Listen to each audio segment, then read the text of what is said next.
Mas chegou o momento, né? Chegou o momento de falar a respeito da palavra. E a palavra é que ensina, que direciona, que muda, que transforma, que faz algo no meu coração e no seu coração. Sim, porque eu também preciso da palavra. Todos nós precisamos da palavra, dia após dia. Como Paulo escreveu lá, veja bem, Paulo escreveu em 2 aos Coríntios, na segunda carta aos Coríntios, no capítulo 4, verso 16 em diante. Todas as vezes que você for louvar alguma coisa, procure saber se é de Deus. Preste bem atenção no que eu vou ler aqui agora. Por isso não desfalecemos, é por Jesus. Mas ainda que o nosso homem exterior se corrompa, se destrua, se desfaça, o interior, contudo, ele se renova dia após dia. O que você louvou, irmão, é a palavra de Deus. E ela tem que surtir efeito na nossa vida. Ela tem que nos renovar dia após dia, porque nós não somos merecedores de nada. Então, toda vez que você for louvar alguma coisa, procure. Pega o seu celular, que é o instrumento mais fácil que a gente tem na mão hoje em dia, e não vou julgar quem fica vendo isso ou aquilo, mas você dá um Google lá, pega a letrinha do hino que você está cantando e puxa ali. Qual é o versículo que você vai achar? Isso é bom. Isso alegra a nossa alma, porque a gente vai saber que a gente está cantando alguma coisa que vem da parte de Deus. Agora eu quero que você abra sua Bíblia, quem puder, quem trouxe Bíblia, em Apocalipse 2. E eu vou fazer o que muitos fazem hoje em dia. Eles apenas citam um pedacinho do versículo. Olha só. Apocalipse 2, a parte final do verso 10, fala assim: ser fiel até a morte, e dar-te-ei a coroa da vida. É lindo, é maravilhoso. Sabe, você recebeu uma promessa maravilhosa. Só que o que eu, logo de início, através do Espírito Santo, eu quero falar para você: a promessa já foi dada, basta você tomar posse dela. Sabe por quê? Porque a eternidade está aí, é tão real quanto o mundo físico.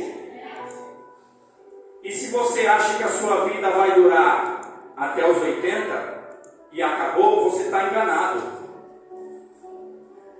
Porque tudo isso vai continuar na glória, de um jeito ou de outro. Ou no gozo, ou no sofrimento. Me desculpa estar te falando isso agora, tá? Depois desse culto maravilhoso, do louvor, sabe, dos hinos, mas essa é a realidade. Jesus, quando veio na terra, ele veio para mostrar um reino futuro. Ele veio para pregar a palavra de Deus, a maneira como a gente deveria agir na terra, para ser justificado, e quando chegar lá perante ao Pai, está em condições de entrar no gozo celestial. Só que para tudo isso tem um preparo. Não é simplesmente chegar aqui e falar, ó, ser fiel até a morte e dar-te a coroa da vida. Até a morte não é até o momento que você morrer, é até na morte. Sabe por quê? Muitos falam de todas as outras cartas, outras demais cartas que foram escritas para este ou para aquele povo. Aqui Aqui é uma carta pequenininha. Ela tem 1, 2, 3, 4 versos. Fala sobre a igreja de Esmirna. A igreja de Esmirna, ela era fiel. E é isso que Deus requer de você hoje, fidelidade. Sabe? Não é simplesmente um momento, ou um minuto, ou um segundo, ou um culto, ou um tempo. Não. É fidelidade constante. Sabe por quê? Porque isso vai custar a sua vida eterna. Ser fiel até a morte e dar-te a coroa da vida. Isso aqui, meu irmão, não é uma promessa de uma joia. É do ápice da vida. É do ponto máximo da vida, que é a vida eterna. Quando Jesus falava com essa igreja, quando prometeu a coroa da vida eterna, atrás tem um monte de situações. Padecendo, sofrimento, angústia, decepção. Só que é assim, presta atenção. Todos nós podemos passar por isso. Porém, a vitória já foi dada lá na cruz do Calvário. É isso que você tem que entender. Sabe, então, por maior que seja o seu sofrimento, o seu padecer, a sua dor, a sua angústia, aquilo que te afasta de Deus, porque tudo aquilo que você faz e depois tem que correr e se esconder de vergonha, como fez Adão, aquilo te afasta de Deus. Isso depende de você, isso depende de mim. Nós temos que ir mudando dia a dia. Eu vou contextualizar um pouquinho, vou entrar um pouquinho na história dessa igreja. Essa igreja foi fundada em 53 e 56 depois de Cristo pelo apóstolo Paulo. Todo mundo já ouviu falar do apóstolo Paulo. Paulo foi aquele que Jesus falou, vai lá na rua direita, Saulo de Tarso está lá e precisa que você ore por ele. Senhor, eu não vou lá não, o Senhor me mata os cristãos. Vai lá que ele vai ver o quanto custa padecer pelo meu nome. E foi Saulo que fundou essa igreja. Daí em diante, as coisas foram andando, transcorrendo. Ali Esmirna era um local na Ásia Menor, próximo à Europa, próximo à África. Ali era um porto. E local onde tem riqueza, atrai judeu. O povo de Israel estava lá também. Só que tinha uma igreja que foi fundada ali por Paulo. E um dos pastores ali chama Policarpo de Esmirna. A Bíblia ela não traz esses detalhes, só que a Bíblia é tão maravilhosa que não há como negar que ela seja um livro verdadeiro. Sabe por quê? Porque ela se entranha no meio da história, e a história narra tudo aquilo que acontecia com esses cristãos de Esmirna. Fala aqui, conheço as tuas obras. Jesus sabia quem era o povo daquela igreja. Tribulação e pobreza, mas tu és rico. Vou contar uma coisa para você. Naquela época, os cristãos eles eram obrigados a renunciar a Jesus em prol de adoração a César, que era o imperador da época. A cidade ela tinha 3 templos. Um templo para adoração ao imperador e 2 templos para adoração a ídolos, a deuses pagãos. Deusa do mar, deusa da terra, da colheita e assim por diante. É semelhante ao que a gente vê hoje. E a blasfêmia dos que se dizem judeus e não são. Como eu falei para vocês, lá tinha um povo judeu, que são mais sinagogas de Satanás. Na verdade, Jesus estava falando aqui que eles eram acusadores. Por quê? Porque os cristãos de Esmirna Eles tinham recém se convertido, e como é que eles iam adorar a Jesus e dar adoração a César? E os judeus ficavam apontando. Agora eu quero te fazer uma pergunta. Em diversas partes da Bíblia, no Novo Testamento, a parte grega fala que nós somos templo do Espírito Santo. Templo do Espírito Santo. Então o Espírito Santo habita em nós. Jesus vem aqui e chama os judeus daquela época de sinagogas de Satanás. Por quê? Porque, como sendo sinagoga de Satanás, como eu disse, eles acusavam os irmãos. Eu quero fazer uma pergunta para você. Você, como igreja de Cristo hoje, eu, como igreja de Cristo hoje, nós somos templo do Espírito Santo ou sinagoga de Satanás? Nós estamos aqui para apontar o erro do irmão ou para orar por ele e pedir para que Deus faça uma obra na vida dele? Muitas vezes, a gente não se dá conta do nosso papel. E a gente acaba colocando os pés pelas mãos e faz besteira. E veja que como Jesus chamou. Os acusadores, Jesus chamou de sinagoga de Satanás. Quando fala sinagoga, é para o povo judeu entender mesmo. Porque para eles, a sinagoga era o local de adoração. Então, sinagoga de Satanás. E nós, templos do Espírito Santo. Que nós não sejamos a pedra no sapato do nosso irmão. Independente de quem seja ele, sabe? Se é aquele que está do seu lado, caminhando e professando a mesma fé que você, ou se é aquele que está lá fora, precisando de uma palavra, sabe por quê? Porque é muito bonito estar aqui dentro, sabe? Louvando, pulando, né? Agradecendo a Deus por tudo quanto aquilo que Deus fez na sua vida e na minha vida, enquanto tem pessoas lá fora que estão precisando ouvir a palavra de Deus. E tem mais, eu vou falar uma coisa para você. Enquanto tiver gente lá fora esperando ouvir uma palavra de Deus, a igreja vai ficar aqui, ó, não vai subir não, porque é a Bíblia que fala isso.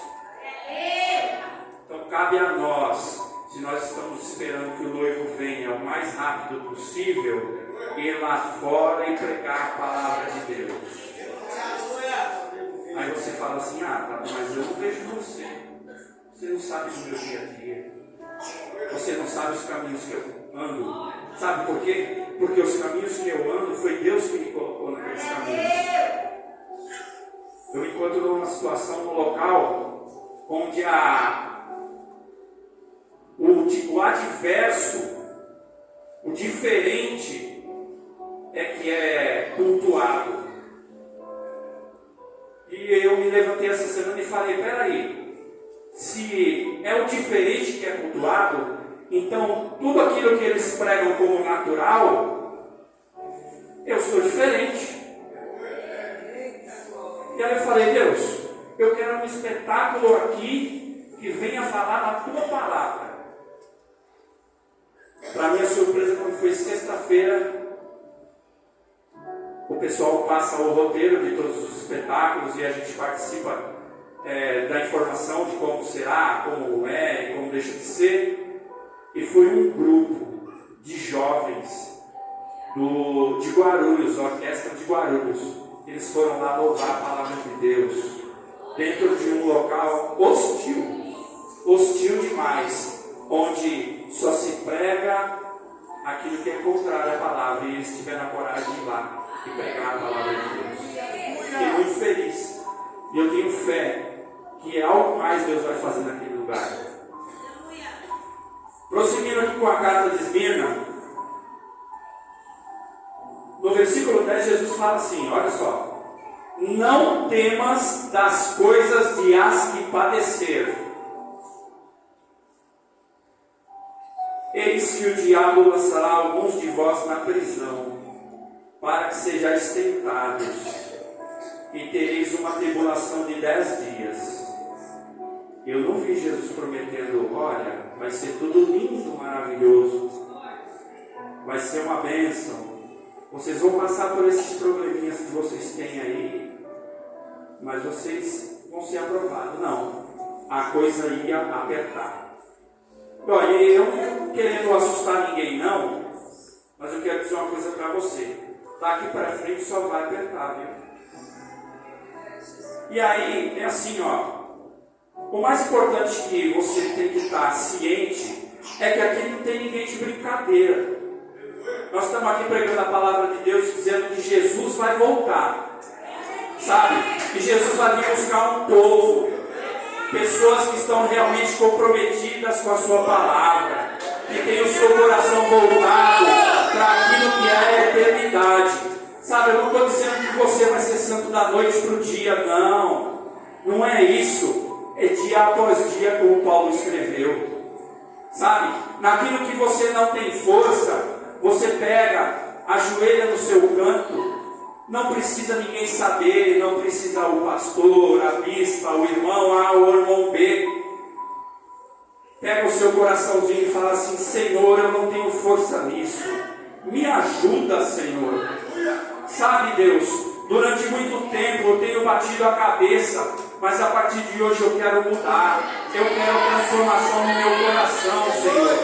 Eu preciso de Ti, sabe por quê? Não porque eu tenho medo do diabo, mas porque eu quero morar na eternidade contigo, Senhor. É isso. Sabe por que amanhã depois a moradia eterna é com Jesus. Entrega o teu caminho ao Senhor, confia nele e o mais ele fará. Basta você chegar e dizer: Senhor, estou aqui de coração rasgado. Sabe, eu tentei até hoje com as minhas forças, mas eu não consegui. Só que nesse momento, Senhor, eu quero pedir as tuas forças na minha vida. Entenda que o Senhor de maneira nenhuma vai te lançar fora, porque Ele não quer que você pereça de jeito algum. Sabe, em nenhum momento Ele vai se levantar para apontar você e mostrar para você o que você fez lá atrás ou o que você deixou de fazer. Porque a Bíblia diz que o Senhor pega todos os teus e os meus pecados e lança no mar do esquecimento. Entenda isso. E aí vem a parte da igreja. Ao invés de ser uma igreja, sabe, voltada para a acusação, ao invés de ser a sinagoga de Satanás, ela vai estar aqui de braços abertos para te receber, para orar por você, para pedir que Deus faça uma obra na sua vida. E pedindo para que faça na sua, automaticamente nós estamos pedindo para que Deus faça na nossa vida. Porque a Bíblia diz, Jesus falou: amar o próximo como a ti mesmo. A partir do momento que eu amo a você, meu irmão, eu estou amando a mim e eu estou amando a Deus. Entenda isso, sabe? Chega nesse negócio de acusar, de apontar: ah, porque fulano fez isso, porque fulano fez aquilo. Não, nós não estamos na condição de juiz, nós estamos na condição de anunciadores do Evangelho de Cristo. Coloca isso na sua cabeça, porque não há diferença entre nenhum de nós aqui, nem de mim que estou aqui em cima com as pernas trêmulas, nem de você que está sentado aí, nem daquele que está lá fora, nem daquele que está perdido, onde quer que seja. Entenda uma coisa: todos nós fomos criados à imagem e semelhança de Deus, e dentro de todos nós sempre tem um vazio, porque mesmo você servindo a Jesus, tem hora que te bate o desespero, te bate a ansiedade. Só que nós temos uma diferença: nós sabemos que é o inimigo lançando coisas na nossa mente para desconfigurar aquilo que Jesus já fez na cruz do Calvário. Porque assim, ó, não tem mais o que fazer, não tem mais o que pagar, não tem mais penitência, não tem mais sofrimento. A Bíblia diz que Ele já levou sobre si todas as nossas enfermidades, todas as nossas dores. Entenda isso, meu irmão. Eu vou falar uma coisa para vocês, está aqui, ó. Não tem nada a ver. Cada dia eu me surpreendo com Deus. Sabe por quê? Porque eu acho que é pela minha força.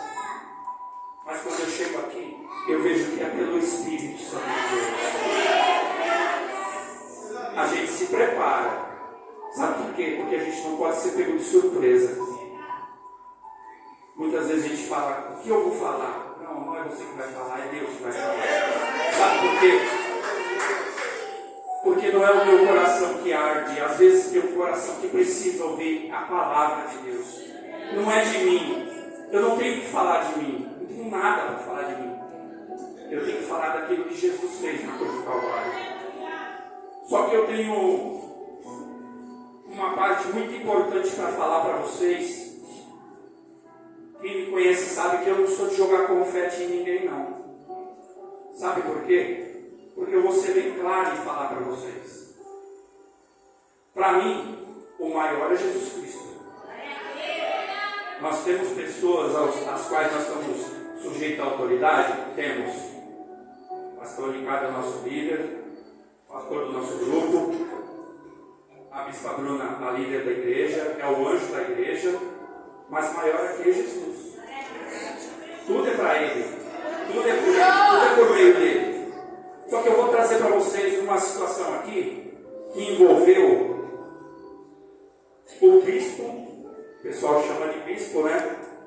A igreja, ela tem uma certa nomenclatura, esconde muita coisa, tem muita coisa guardada que a gente não conhece, que a gente não sabe, muito escrito. Mas vamos falar a respeito de Policarpo. Policarpo, que era o pastor daquela igreja, né? Inicialmente, o que acontece? Ele foi discípulo de João, o João que escreveu a carta. E como eu disse para vocês no início, aquela região era muito idólatra e havia necessidade de adorar a César, que era o imperador. E César não é um nome, é um título.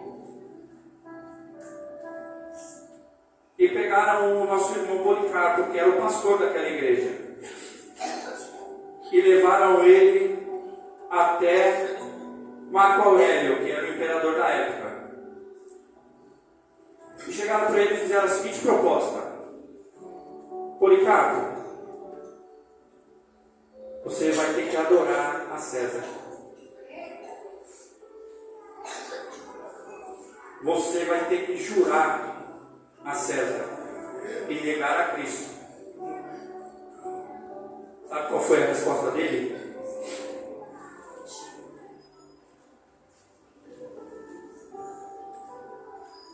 Ele era um senhor de 86 anos. Eu tenho servido a Cristo por 86 anos. E Ele nunca me fez nada de mal. Como posso eu blasfemar contra o meu Salvador?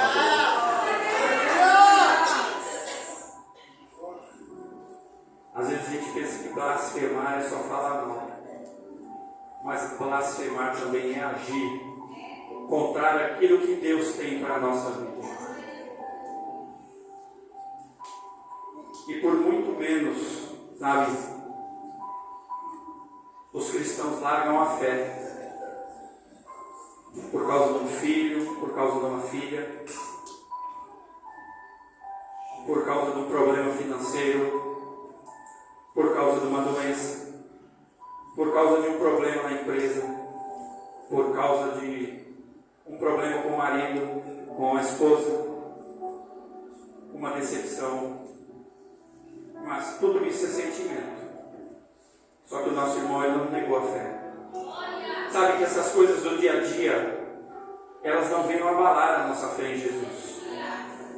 Porque esse povo de Esmirna, eles eram fiéis e eles acreditavam que aquele que foi fiel, que morreu e ressuscitou, seria capaz de ressuscitá-los no último dia. O irmão Policarpo foi queimado vivo. E eu quero falar uma coisa que, como eu disse, eu não sou de jogar confete em ninguém, não. Naquela época, eles e o inimigo queriam desestabilizar a liderança. Porque eles sabiam que desestabilizando a liderança, o restante vai junto. E hoje em dia não é diferente. Sabe? Só Deus sabe, né, que a bispa passa. Como ela mesma falou de manhã aqui, por ela tinha largado tudo. Mas o que alegra o meu coração é que a bispa não está aqui, não é por mim, não é por você, mas é por ele. Que fez maravilhas na vida dela. E pode fazer muito mais, não só na dela, como na minha, como na sua. Agora eu quero dizer para você uma coisa. Eu não sei se tem alguém aqui que ainda não confessou a Jesus Cristo como seu Salvador. Veja bem, isso é um ato muito importante, porque espiritualmente você vai estar falando assim: diabo, você não tem mais poder sobre a minha vida, porque eu estou entregando a minha vida para Jesus Cristo. E também eu quero dizer uma coisa: não importa quantas vezes você já tenha vindo aqui entregar sua vida, o que importa é que mais uma vez você reconheça que você precisa de Jesus, que eu preciso de Jesus, sabe? Isso é o mais importante. Não ligue para aquilo que os outros vão falar. Aqui não tem ninguém para te acusar, ninguém para te apontar. Pelo contrário, aqui tem pessoas para te abraçar, para lutar pela sua causa e para seguir junto com você para o céu. Talvez não seja essa a palavra que você esperava, mas essa foi a palavra que Deus colocou no meu coração nessa noite. Eu quero que você vá para sua casa pensando numa coisa: Senhor, muito obrigado pela vida eterna que o Senhor já me deu na cruz do Calvário. Deus abençoe a igreja.